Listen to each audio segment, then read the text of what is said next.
तो हेलो दोस्तों, एक बार फिर से हम लोग लेके आ चुके हैं वास्तविक संख्या जो पहले हम लोग कवर कर रहे थे, उसी का एक बार फिर से विस्तृत रूप में लेके आ गए हैं। आज से मैं विश्वास आपको दे लेता हूँ कि आज से पर डे हम लोग का क्लास इस प्लेटफॉर्म पे चलेगा। जो ये चैनल हम लोग का एकलव्य क्लासेस, उस पर पर डे ये मैथ का क्लास हम लोग टोटली मैथ का सीरीज लेके आ रहे हैं हम लोग, यानी शुरू से लेकर अंत तक हम लोग मैथ को लेके आ रहे हैं। आपके साथ हम रहेंगे मैथ के साथ। आगे हम लोग यहीं पे साइंस, सोशल साइंस, संस्कृत और हिंदी की क्लासेस बिहार बोर्ड 2027 के एग्ज़ाम के लिए एक फुल्ली एकदम प्रिपेयर्ड क्लास जो एग्ज़ाम के लिए बेहतरीन साबित हो, नॉलेज के लिए बेहतरीन साबित हो, उसके लिए हम लोग एकदम पूरी तैयारी में आ रहे हैं लोग। बस ये आज मेरा छोटा सा शुरुआत है। शुरुआत तो पहले भी हो चुका है, लेकिन आज से हम लोग प्रयास कर रहे हैं कि इसको कंटिन्यू करें और यहाँ से लेके चलें। तो एक बार फिर से मैं आपका स्वागत करता हूँ। Welcome welcome welcome back in the class of Nippu भैया क्लास। और एक मोटिवेशन आपके लिए कि एक मोटिवेशन यहाँ पे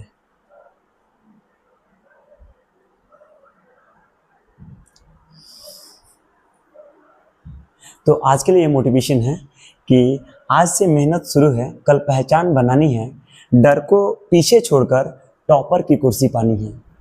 तो ये ख्वाब सभी लोग का होना चाहिए कि टॉपर 2027 हम लोग के हाथ से होना चाहिए। और मेहनत होगा तो बाबू रंग मेहनत जरूर लाती है। आपके अगर सब मेहनत में अगर जान हो ना, तो सफलता आपके कदमों में एकदम सर झुकाएगी। तो बस एक ही चीज़ पे फोकस करना है, वो है मेहनत। मेहनत हम लोग के हाथों में है, सफलता ऑटोमेटिक मिल जाएगी बाबू। तो शुरू करते हैं आज आपका क्लास। और हम लोग वास्तविक संख्या का बेसिक चीज़ सीख चुके थे। आज हम लोग क्या करेंगे, इसका कॉन्सेप्ट पढ़ लेते हैं, थोड़ा सा कॉन्सेप्ट जो क्वेश्चन बनाने में काम आएंगे। और हम लोग क्या करेंगे, थोड़ा सा चैप्टर को भी आज हम लोग एक्सरसाइज 1.1 को ख़त्म करने के रूप में आए और ख़त्म करें भी शायद। तो बाबू थोड़ा सा कॉन्सेप्ट ये है कि हम लोग का वास्तविक संख्या शुरू हुआ था। कौन संख्या बेटा? वास्तविक संख्या शुरू हुआ था। वास्तविक संख्या शुरू हुआ था, यानी real number. Chapter first chapter का नाम है रियल नंबर। हम लोग ये देख चुके थे कि वास्तविक संख्या किसे कहते हैं। एक बार फिर से इंट्रोडक्शन ले लेते हैं, वास्तविक संख्या किसे कहते हैं। आपका क्लास 10th का चैप्टर 1 चल रहा है। क्लास 10th का चैप्टर 1 चल रहा है। और इस चैप्टर से थोड़ा सा हम लोग जान जाए कि इस चैप्टर से मिनिमम क्वेश्चन कितने पूछा जाते हैं। मिनिमम इस चैप्टर से लगभग 5 क्वेश्चन पूछे जाते हैं। और मैक्सिमम जिस दिन लेके जाएगा तो 7 या 8 क्वेश्चन यहाँ से लेके जाते हैं। मिनिमम 5 और मैक्सिमम 8 से 10 क्वेश्चन यहाँ से पूछे जाते हैं। तो मिनिमम 5 और मैक्सिमम की अगर बात करें बाबू, तो मैक्सिमम 3 क्वेश्चन यहाँ से पूछे जा रहे हैं। तो थोड़ा सा तो इस चैप्टर को बनता है ना कि अच्छे से लेके जाएं, क्योंकि 5 नंबर किसी को टॉप से एकदम नीचे लेके जा सकता है। 2 नंबर, 3 नंबर, 10 नंबर भी लेके जा सकता है। आप जानते हैं कि बोर्ड में एक नंबर पे भी मार हो जाता है। एक नंबर पे भी बहुत सारे लोग होते हैं। तो प्रयास ये करना है कि एक नंबर किसी को काटने का मौका ना दिया जाए। तो बुआ शुरू करते हैं। हम लोग का जो चैप्टर है वास्तविक संख्या, हम लोग समझ लेते हैं पहले कि वास्तविक संख्या किसे कहते हैं। वास्तविक संख्या बाबू 2 संख्याओं से बनी होती है, या वास्तविक संख्या क्या है तो 2 प्रकार की संख्या होती है। एक कहता है परिमेय और अपरिमेय संख्याओं के समूह को। परिमेय और अपरिमेय संख्याओं के समूह को कौन संख्या कहते हैं बाबू? वास्तविक संख्या कहते हैं। परिमेय और अपरिमेय संख्याओं के समूह को वास्तविक संख्या कहते हैं। अब क्वेश्चन ये आया कि परिमेय संख्या किसे कहते हैं। ये भी आपके बेसिक क्लास में जस्ट वीडियो पहले देखिएगा, 2 वीडियो पहले अपलोड हो चुके हैं। उसमें आपको वास्तविक संख्या, परिमेय संख्या डीप में बताया गया है। बस यहाँ पे शॉर्टकट बता रहे हैं बाबू कि परिमेय संख्या की वैसी संख्या जिसे P/Q के रूप में लिखा जाए। वैसी संख्या जिसे P/Q के रूप में लिखा जाए, Q नॉट इक्वल टू 0 होना चाहिए। और साथ साथ P तथा Q पूर्णांक संख्या होनी चाहिए। फिर से एक बार देख लिया जाए कि वैसी संख्या जिसे P/Q के रूप में लिखा जाए, वैसी संख्या जिसे P/Q के रूप में लिखा जाए, Q नॉट इक्वल टू 0 हो। एंड दैट मीन्स आप समझिए कि परिमेय संख्या ने एक भोज कराया और कहा कि आपको पेयरिंग में आना है, माने डबल करके आना है, अंश और हर के रूप में आना है। तो कहा था कि अंश में कुछ भी आएगा चलेगा, हर में भी कुछ भी आएगा चलेगा, लेकिन अगर हर में 0 आ जाएगा तो किसी को भोजन नहीं मिलेगा। यानी अगर नीचे में 0 रहेगा तो वह परिमेय संख्या नहीं कहलाएगा। बात यहाँ पे ध्यान रखिएगा बाबू। अगर मान लेते हैं किसी संख्या के नीचे 0 आ भी जाए, अगर किसी संख्या के नीचे 0 आ जाए तो उसको क्या कहेंगे? तो उसको कहते हैं बाबू अपरिभाषित। क्या कहते हैं बाबू? अपरिभाषित। अब हम लोग ऑफलाइन क्लास में इसको सिद्ध करवाते हैं कि किसी भी संख्या के नीचे अगर 0 होता है तो वो अपरिभाषित कैसे होता है। ऑफलाइन क्लास जो हमारे यहाँ चलता है उसमें पूरा का पूरा डीप में सिद्ध करवाया जाता है कि ये कैसे अपरिभाषित होता है। बस यहाँ पे समझिए, किसी भी संख्या के नीचे अगर 0 आता है तो वह अपरिभाषित होता है। परिमेय संख्या हम लोग समझ गए कि वैसी संख्या जिसे P/Q के रूप में लिखा जाए, यानी P/Q के रूप में लिखा जाए, जहां Q नॉट इक्वल टू 0 उसे परिमेय संख्या कहते हैं। अच्छा, कभी आपसे पूछे कि 0 परिमेय है कि नहीं है, तो आप कहिएगा हाँ यस सर 0 परिमेय संख्या है। चूंकि 9th क्लास में हम लोग पढ़े थे कि 0 के नीचे कुछ नहीं तो कितना छिपा होगा बाबू 1, या 0 के नीचे 2 भी कह सकते हैं, या 0 के नीचे 3 भी कह सकते हैं। तो 0 एक परिमेय संख्या है। अब यहाँ पे आते हैं बाबू, परिमेय संख्या तो हम लोग समझ लिए हैं, अब आते हैं अपरिमेय संख्या पे। अपरिमेय संख्या कहता है कि वैसी संख्या जिसे P/Q के रूप में नहीं लिखा जाए, वैसी संख्या जिसे P/Q के रूप में नहीं लिखा जाए, और यहाँ पे भी आप कह सकते हैं कि Q नॉट इक्वल टू 0 होना चाहिए। Q कहीं पे भी 0 नहीं होना चाहिए, बस नीचे हमें 0 नहीं लाना है, बस इतना ही चीज रखना है। वैसी संख्या जिसे P/Q के रूप में नहीं लिखा जाना चाहिए। मोटा मोटी तौर पे ये समझिए कि जो रूट से बाहर नहीं निकलेगा उसे अपरिमेय कहेंगे, जो रूट से बाहर रहेगा उसे परिमेय कहेंगे। इतनी चीज अगर क्लियर है तो आगे बढ़ते हैं बाबू। चैप्टर के शुरुआत में आते हैं, तो हमें चैप्टर के शुरुआत में मिलेगा, सबसे पहले चैप्टर में एंट्री करते करते आपको मिलेगा यूक्लिड विभाजन एल्गोरिथम। क्या बाबू? यूक्लिड विभाजन एल्गोरिथम, यूक्लिड विभाजन एल्गोरिथम। अब यहाँ पे 2-3 चीजें आपको जाननी होंगी कि यूक्लिड विभाजन एल्गोरिथम क्या है। तो यूक्लिड बाबू एक वैज्ञानिक का नाम है, या एक कहे मैथमेटिशियन का नाम है, जो 9th क्लास में बहुत ज्यादा सुने होइएगा। यूक्लिड के ज्यामितीय परिचय 5वां चैप्टर है 9th क्लास का, यूक्लिड के ज्यामितीय परिचय। ज्यामिति के बारे में खूब ज्यादा इंट्रोडक्शन दिया है। अब वही एक मैथमेटिशियन है यूक्लिड, अब दे रहे हैं बाबू विभाजन पे कुछ एल्गोरिथम दे रहे हैं। ध्यान से सुना जाए। एल्गोरिथम में एक होता है एल्गोरिथम, एक होता है एल्गोरिथम, और एक होता है प्रमेयिका। एक होता है एल्गोरिथम, एक होता है प्रमेयिका, या इसी को प्रमेय कह रहे हैं बाबू, प्रमेयिका। ध्यान से सुनिए तो पहले, प्रमेयिका किसे कहते हैं? तो यह एक सुपरिभाषित कथन है, यह एक सुपरिभाषित कथन है, सुपरिभाषित कथन है, यह एक सुपरिभाषित कथन है जिसकी सहायता से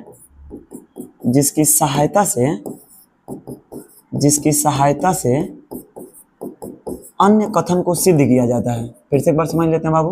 प्रमेयिका जो होता है वह एक सुपरिभाषित कथन है, मतलब पहले से यह परिभाषित कर दिया गया है, इसको सिद्ध नहीं करा जाता है। प्रमेयिका एक सुपरिभाषित कथन है जिसकी सहायता से अन्य कथन को सिद्ध किया जाता है, अन्य कथन को सिद्ध किया जाता है, जिसकी सहायता से अन्य कथन को सिद्ध किया जाता है। ध्यान से एक बार समझ लेते हैं बाबू।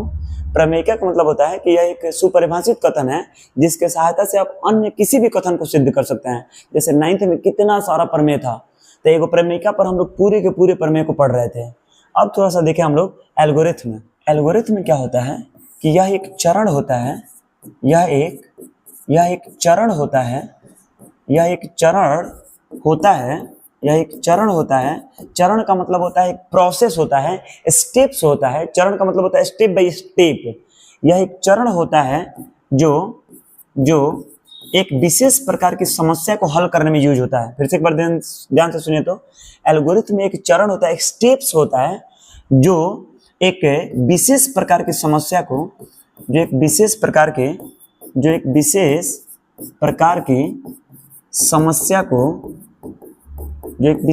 की समस्या को हल करने में सहायता करता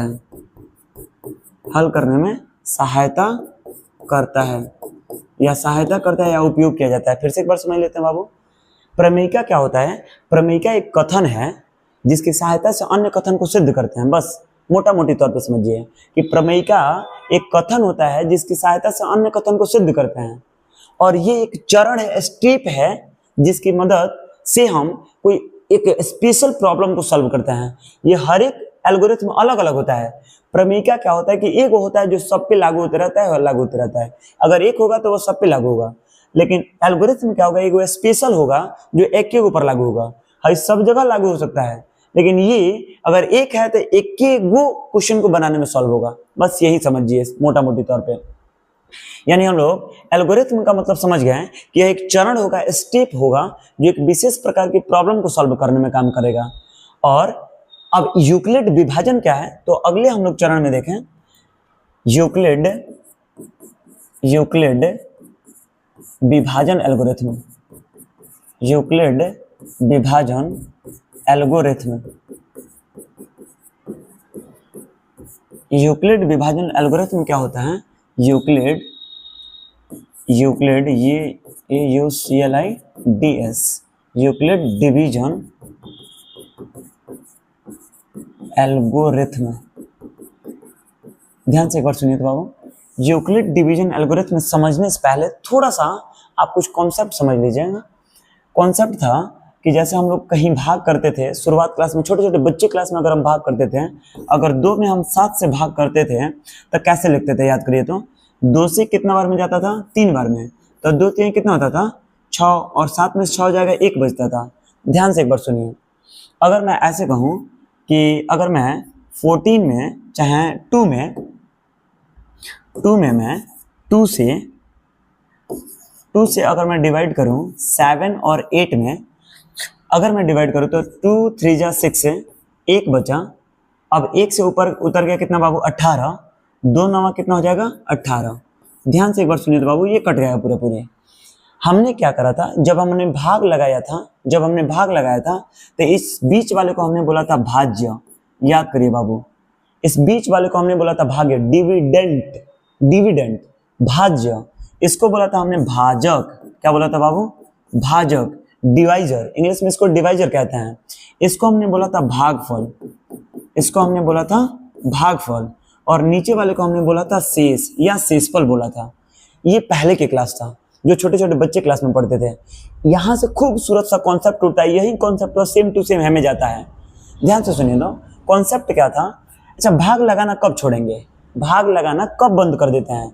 जब भाई भाजक से शेषफल हमारा अगर कम आ जाता है, भाजक अगर 2 है, अगर 2 के बराबर आएगा तो भाग लगेगा, 3 आएगा तभी भी भाग लगेगा। अगर हेकरा से हई छोट आ जाता है, अगर 2 से हई छोट आ जाएगा तो हम भाग करना बंद कर देते हैं। 2 से छोटा आ जाएगा तो भाग करना बंद कर देंगे। यानी भाजक से अगर छोटा शेषफल आ जाएगा तो भाग करना बंद हो जाएगा।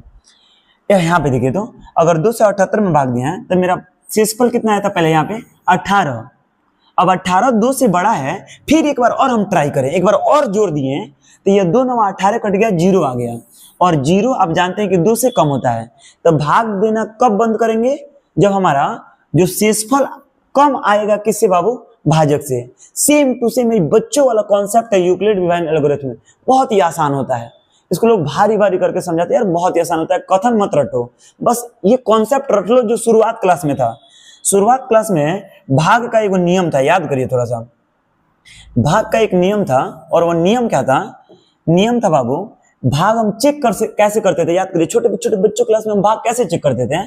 तो भाग का चेक करने का एक विधि था कि भाज्य बराबर भाजक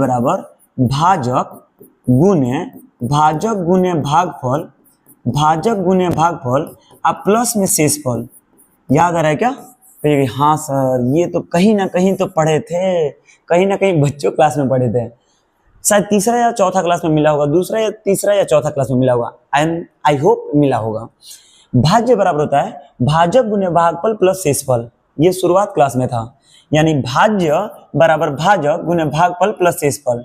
यहाँ पे हम लोग इसी भाजक को ऐसे जनरली, भाज्य को हम लोग जनरली ए कह रहे हैं, भाज्य को जनरली क्या कह रहे हैं बेटा? ए, ऐसे मान लेते हैं, ए हमने कह दिया। भाज्य को हमने कहा ए, भाजक को हमने कहा बी, भाजक को क्या कहा बाबू? बी, भागफल को हमने कहा क्यू, और शेषफल को हमने कहा आर। तो तनी फॉर्मूला से ना बैठाइए तो कितना हो जाएगा? भाज्य को हमने कहा था ए बराबर भाजक, तब भाजक मेरा कितना है बोलिए बाबू? भाजक है बी गुना भागफल कितना है बोलिए Q, आप प्लस शेषफल कितना है बता दीजिए बाबू। शेषफल है R, शेषफल कितना है R। और देखिए ना यही हमारा बन जाएगा यूक्लिड विभाजन एल्गोरिथम। देखिए कितना खूबसूरत, A बराबर BQ प्लस R। A बराबर क्या हो गया बाबू BQ प्लस R, यानी भाज्य बराबर भाजक गुने भागफल प्लस शेषफल। और यही यूक्लिड का कथन। देखिए तो कितना आसान है यार, भारी थोड़ी है, आसान है, बिल्कुल आसान है। आप समझिएगा एकदम खूबसूरत सा आसान है। भाज्य बराबर भाज्य गुने भागफल प्लस शेषफल। याद कैसे करेंगे, A बराबर BQ प्लस R। A बराबर BQ प्लस R। एक छोटा सा और डेरिवेशन होता है कि R, आप देखे थे कि R अच्छा कभी नेगेटिव आएगा क्या, ये जो शेषफल आएगा कभी ऋणात्मक देखे हैं क्या भाग देते समय, कहिए सर नहीं, ऋणात्मक तो अभी तक नहीं आया था, तो यहाँ पे भी ऋणात्मक नहीं होगा। यानी हम कहेंगे R जीरो से बड़ा आ सकता है। दो अगर दो से भाग कर रहे हैं तो एक भी आ सकता है, तो जीरो से तो बड़ा है। जीरो से बड़ा या जीरो के बराबर। अब कहिएगा सर जीरो के बराबर कब आएगा, तो अगर दो दो सेम आ जाएगा, जैसे यहीं पे कुछ भागवा दिए थे तो शेषफल मेरा जीरो आ गया था। तो हम कह रहे हैं कि R जीरो से बड़ा या बराबर और B से हमेशा छोटा होता है। अभी मैंने बात बताया था बाबू कि शेषफलवा जो होता है ना हेकरा से हमेशा कमे होता है। शेषफलवा हेकरा से हमेशा कमे आएगा, जीरो के बराबर आ सकता है कब, जब सेम रहेगा तो काटा पीटी करके जीरो। अच्छा जीरो से बड़ा आएगा ना, यस सर जीरो से बड़ा आएगा, और B से हमेशा, इससे हमेशा छोटा आएगा। और देख लीजिए यूक्लिड का कथन बन गया। यानी यूक्लिड का कथन क्या होगा बाबू, हम कहेंगे यूक्लिड का कथन हो जाएगा, यदि दो संख्याएं ध्यान से देखिए तो बाबू, यदि दो संख्याएं A एवं B हो, यदि दो संख्याएं कितना हो बेटा A एवं B हो, यदि दो संख्याएं A एवं B हो जहां A ग्रेटर देन B हो, यानी A बड़ा हो B से, का मतलब होता है जन और मुंह घूमता है वो बड़ा होता है। यदि दो संख्याएं A एवं B हो जहां A ग्रेटर देन B हो, यानी A बड़ा हो B से, तो A बराबर BQ प्लस R, A बराबर BQ प्लस R, A बराबर BQ प्लस R तथा R कितना बोलेंगे ध्यान से देखिएगा, R जीरो से बड़ा या नीचवा हैंग दीजिएगा तो बराबर, R जीरो से बड़ा या बराबर और B से हमेशा छोटा होता है।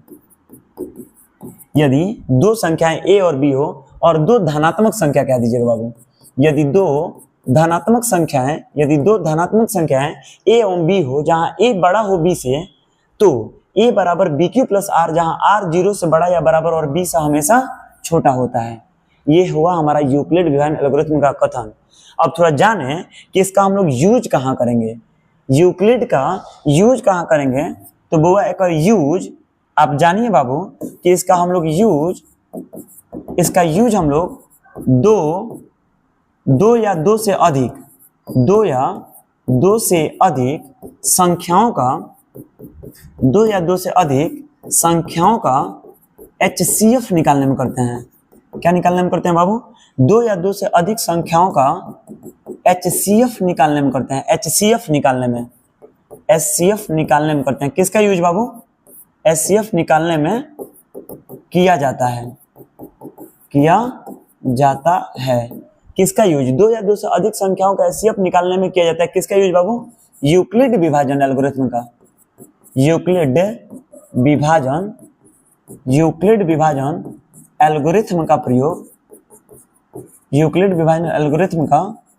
प्रयोग दो या दो से अधिक संख्याओं के HCF निकालने में किया जाता है। याद रखिएगा बाबू, एक गठरी बांध लीजिए, एक एगो समझिए अपने पास रख लीजिए कि आपसे कभी पूछेगा कि यूक्लिड विभाजन एल्गोरिथम का प्रयोग कहाँ करते हैं, तो आप कहिएगा सर यूक्लिड विभाजन एल्गोरिथम का प्रयोग हम दो या दो से अधिक संख्याओं का HCF निकालने में करते हैं। यहाँ तो कोई दिक्कत नहीं है। तो चलिए क्वेश्चन कुछ देखा जाए, क्वेश्चन देखा जाएगा तभी मजा आएगा। कुछ क्वेश्चन देखने से पहले कुछ चीजें आप जानिए बाबू, कुछ बेसिक चीजें जानिए, क्योंकि ये चीजें थोड़ी सी बतानी इसलिए जरूरी है ना कि 9th क्लास में हम लोग पढ़ चुके हैं, 8 में भी पढ़ चुके हैं, तो थोड़ा यहाँ पे भी पढ़ लेते हैं, क्या हो जाएगा। ध्यान से सुनिए तो बाबू, काम आता है इसका। 1 का स्क्वायर होता है 1, 2 का स्क्वायर होता है कितना बाबू 4, 3 का स्क्वायर होता है 9, 4 का स्क्वायर होता है 16, 5 का स्क्वायर होता है 25, 6 का स्क्वायर होता है 36, 7 का स्क्वायर होता है 49, 8 का स्क्वायर होता है 64, 9 का स्क्वायर होता है 81, 10 का स्क्वायर होता है 100, 11 के होता है 121, 12 का स्क्वायर होता है 144, 13 का स्क्वायर होता है 169, 14 का स्क्वायर होता है 196, 15 का स्क्वायर होता है 225, 16 का स्क्वायर होता है 256, 17 का स्क्वायर होता है 289, 18 का स्क्वायर होता है 324, 19 का स्क्वायर होता है 361 और 20 का स्क्वायर होता है 400।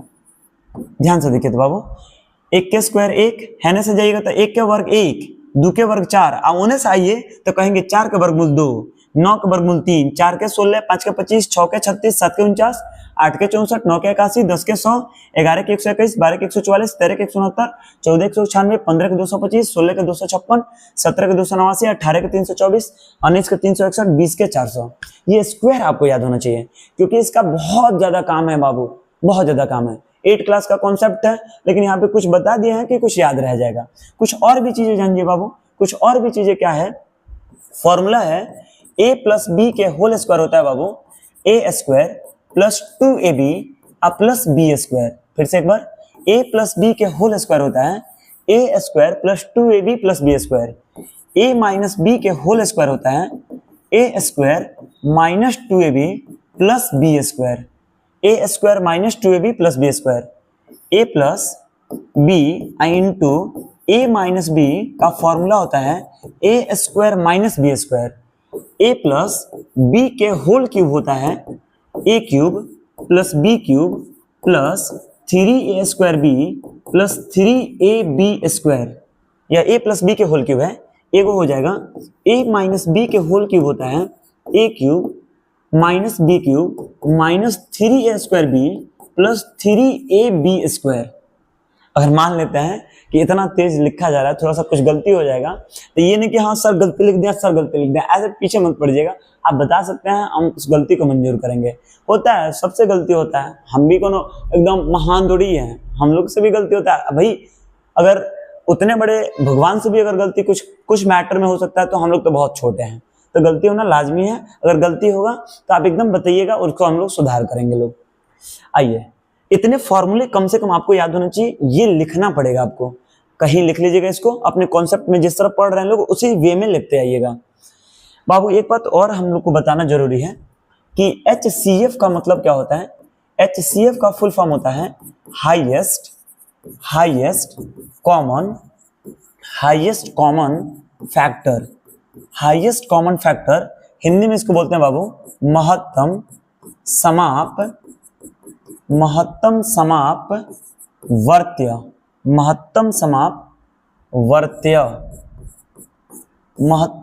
वर्त्य वर्तक बोलते हैं बाबू।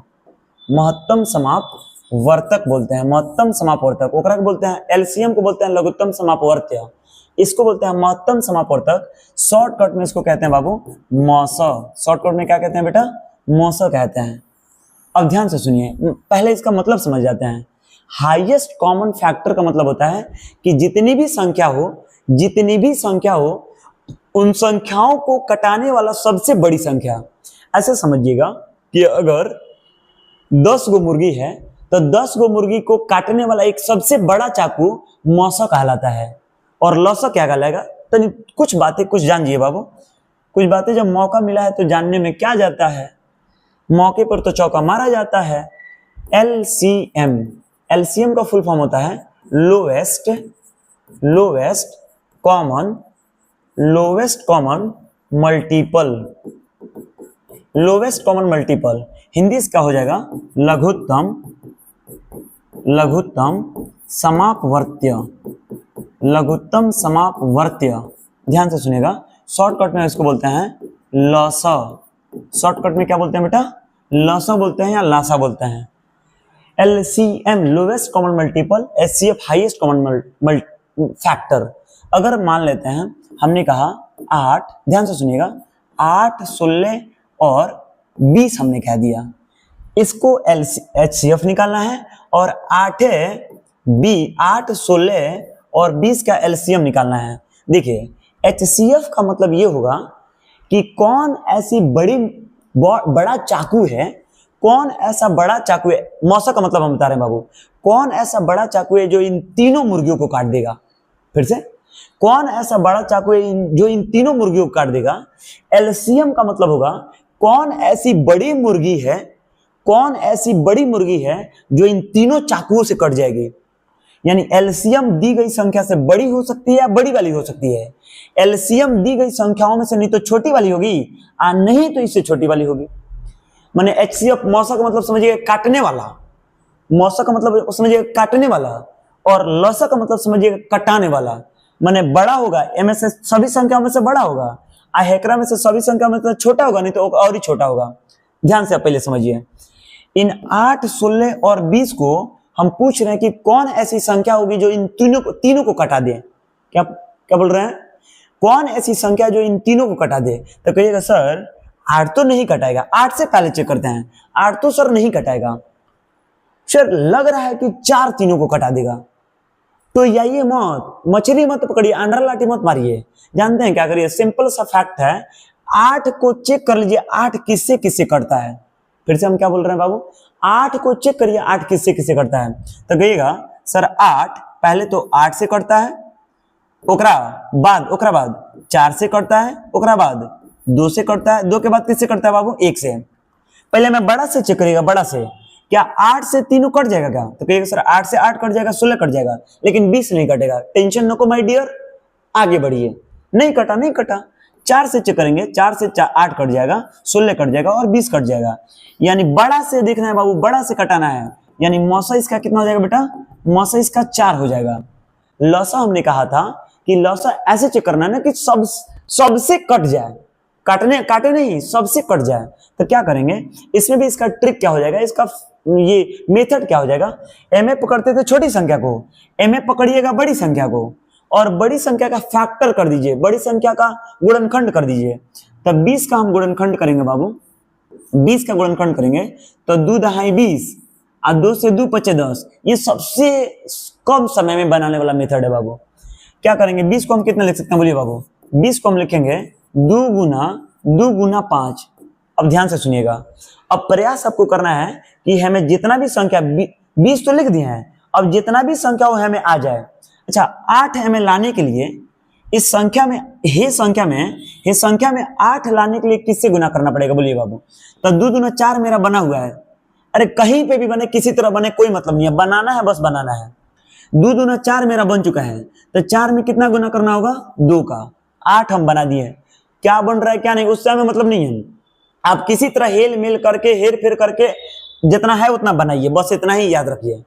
हमें 8 बनाना, तो हम पहले से ही 2 दूना 4 था, 2 से और ही गुना कर दिया, 8 तो बन गया। चलिए 20 तो बना हुआ था बाबू, अब याद करिए 16 बनाना है हमें। तो 16 के लिए क्या चाहिए, 2 दूना 4, 4 दूना 8, एक और 2 आ जाएगा तो मजा आ जाएगा। तो कर दीजिए 2 से गुना, करिए 2 से गुना, और जब कर दीजिए 2 से गुना तो अब एकरे गुना कर दीजिए, एलसीएम आ जाएगा, खट से एलसीएम आ जाएगा, चुटकियों में गुना करिए। 2 दूना 4, 4 पचे 20, 20 दूना 40, 40 दूना कितना होता है बाबू, 80। यानी 80 हमारा एलसीएम हो जाएगा। कौन एलसीएम हो जाएगा बाबू, 80 एलसीएम हो जाएगा। कहिए सर भरोसा तो नहीं है, सर हम लोग तो चेक करेंगे। आइए आपके भरोसे के लिए हम भी चेक करते हैं। किसका किसका निकालना है बोलिए बाबू, हमें निकालना है 8, 16 और 20 का। याद करिए यही ना था, एलसीएम निकाल रहे हैं, एचसीएफ पर भी एक बार चेक कर लेंगे लोग। कितने करते थे बच्चा वाला मेथड, सर 2 से कटाइए, 2 चौका 8, 2 8 16, 2 दहाई 20। सर 2 से फिर कटाइए, 2 दूना 4, 2 चौका 8, 2 पचे 10। सर फिर 2 से कटा दीजिए, 2 एकम 2, 2 दूना 4, 5 नहीं कटेगा तो 5 का 5। अब तो नहीं कटेगा ना, गुना करिए, 2 दूना 4, 4 पचे 20, 20 दूना 40, 40 दूना कितना हो जाएगा बाबू, 80। यानी इस तरह भी हमारा एलसीएम 80 आ रहा है और उस तरह भी एलसीएम 80 आ रहा है। तो थोड़ा सा समय बच जाएगा, क्योंकि आप जानते हैं मैट्रिक में समय बचाना है। एग्जाम पीरियड में जाके आप पूरा मेथड से नहीं भर दीजिएगा ऑब्जेक्टिव क्वेश्चन को। 50 ऑब्जेक्टिव क्वेश्चन आ रहा है, 50 ऑब्जेक्टिव क्वेश्चन को लगभग आपको, अगर विद्यार्थी सही में, अगर विद्यार्थी बाबू तो 30 मिनट में ऑब्जेक्टिव मार के निकल जाइए। 30 मिनट से भी पहले बच्चे मार के निकल जाते हैं, इतने खतरनाक बच्चे आपके सामने बैठे होते हैं। तो आप क्या सोच रहे हैं, अगर टॉपर बनना है तो उनसे बेहतर ना करना पड़ेगा, तो उनसे बेहतर करने के लिए कुछ शॉर्टकट अपनाना भी पड़ेगा। तो ये शॉर्टकट था। अब आते हैं बाबू, थोड़ा सा यूक्लिड हम लोग पढ़ दिए हैं, एक बार रिवाइज कर लेते हैं। यूक्लिड वाला एक बार रिवीजन कर लेते हैं कि भोर नहीं पड़ा है। यूक्लिड का कथन था कि a बराबर होता है B Q plus R, a बराबर बी क्यू प्लस आर, जहां r 0 से बड़ा या बराबर और b से हमेशा क्या होता है बेटा, छोटा होता है। यही यूक्लिड का कथन था।